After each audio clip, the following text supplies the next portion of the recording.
Namaste, one and all, ladies and gentlemen, boys and girls, children of all ages. Welcome back, welcome back, welcome back.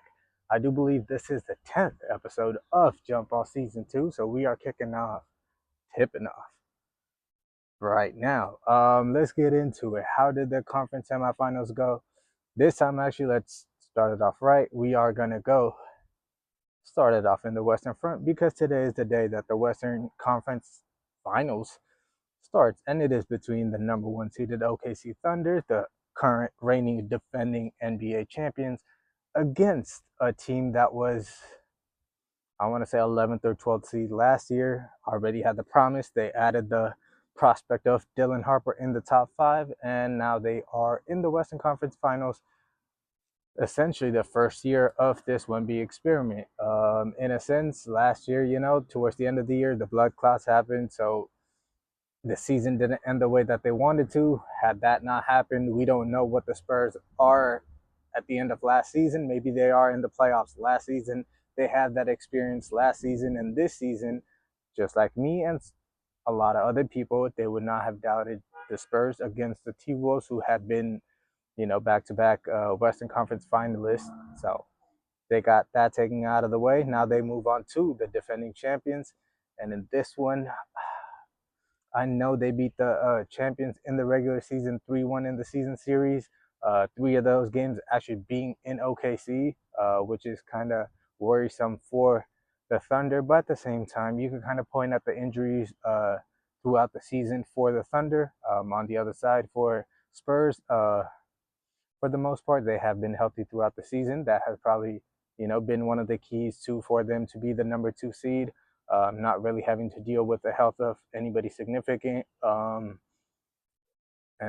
they have a system in place with Mitch Johnson, with Pop still around, with, Timmy and literally all the legends still around. So I'm not just scoffing them out of the way. They just beat, like I mentioned, a Timberwolves squad that is really deep and that is very good. I know Dante wasn't there, but and Ant wasn't 100%, but it was still a very good series. Probably could have still gone to 7, but Spurs took them out in 6. And this one, I say OKC takes care of the Spurs in 6.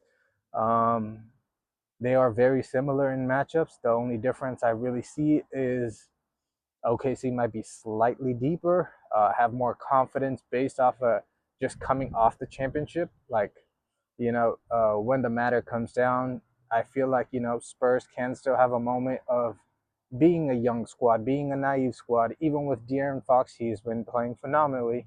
He could give you 24-2 or something.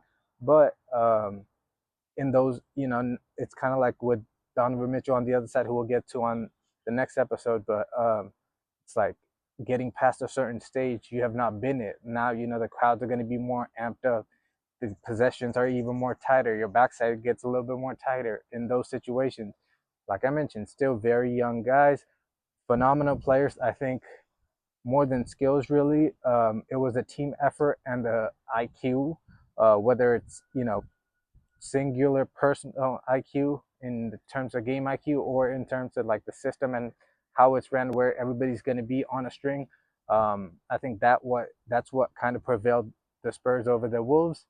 In this one, I think that will play a factor, but Thunder are the same thing. But they know how to get gritty and grimy. We saw, Wemby throw that elbow.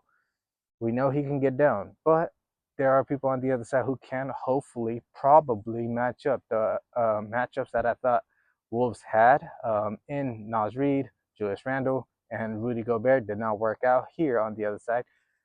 OKC do have a 7-foot, 2 guy of their own in Chet Holmgren, all-star this year.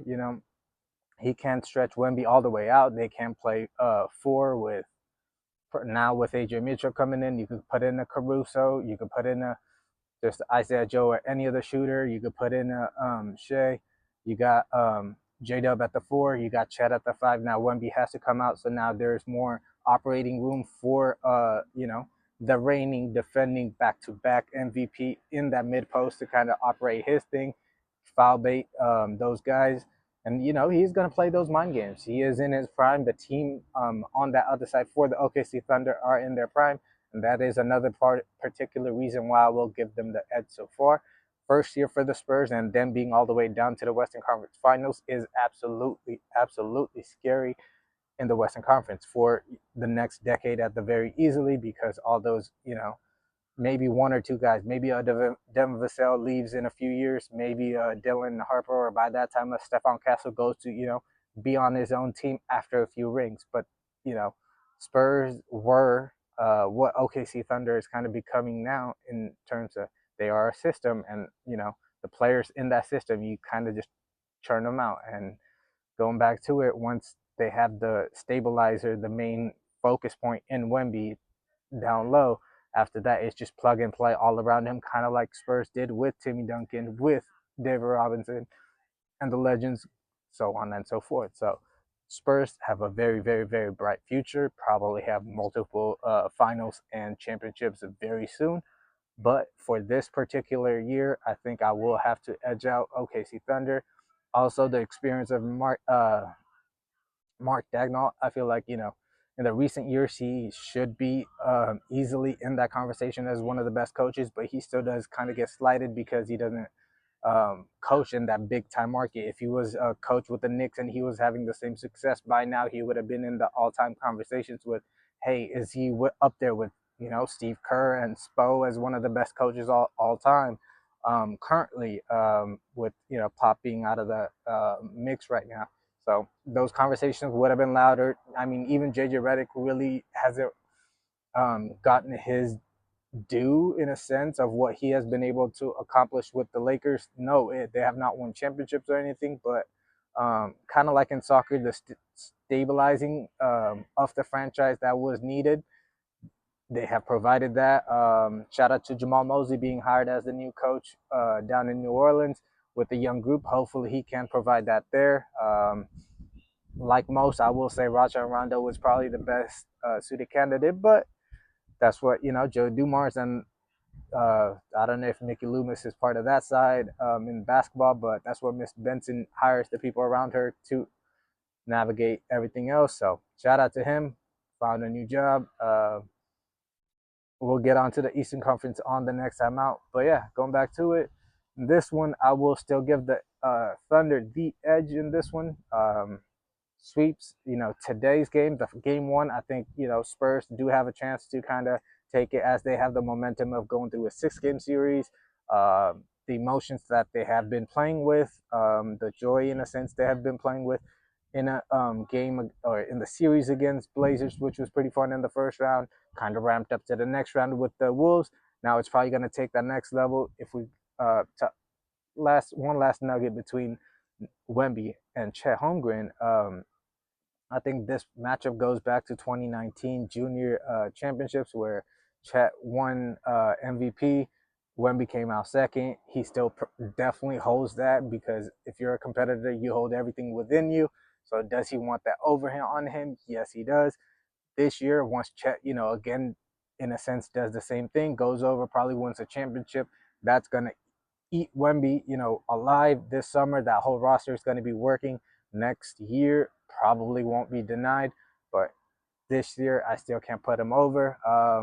Let's just go matchup wise really quickly too. The Caruso factor, like I mentioned, Fox and him. That's going to be a fun little matchup. Guys outside, you have a AJ Mitchell, you have a Jared McCain, you have a Isaiah Joe, you have a Aaron Wiggins. We haven't spoken on in a minute. You have a, why am I blanking out on? You have a, why am I blanking out on his name? Guys, comment his name down below. Y'all know who I'm talking about. Damn, it will come back to me. But on the other side, you have a Stephon Castle, Devin Vassell, De'Aaron Fox, Champ Penny, HB, if he comes in, gives you a few minutes. So you have all those factors coming in, but it likely gets down into the paint. Luke Cornett, Isaiah Hartenstein, Chet Wemby, the big man factor, Chet, or even Hartenstein. He gives you rebounds. He gives you double-digit points at times. He's not going to be a liability like Rudy Gobert was. So it's going to be a very, very fun matchup. Hopefully this game goes to 7-game series.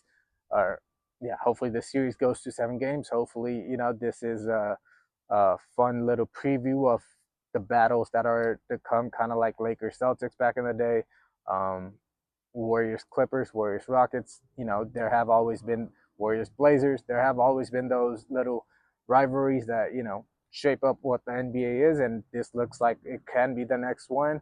And then we move on to the NBA Finals from the Western Front.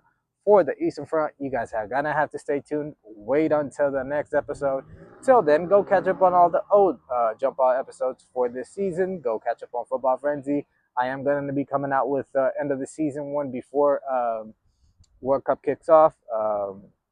Have to get into Mourinho coming back to Madrid. I mean, Xabi Alonso now switching from Madrid to Chelsea. Milan, we'll see what happens by the end of the season. Earthquakes will, you know, I think they did make a signing on the offensive end, but we'll see what, you know, if they can stabilize this current run in the second half of the season, do something in the playoffs, and then what that entails, and all that plus much more. Just let me know what you guys want to hear about down in the comments below. Till next time, you already know what it is. It's all love. But till then, like I said, go like, comment, subscribe, all that good stuff.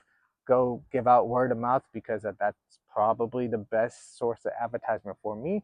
And, you know, as so far, I'm going all black because your boy's not sponsored. So what I need is your support.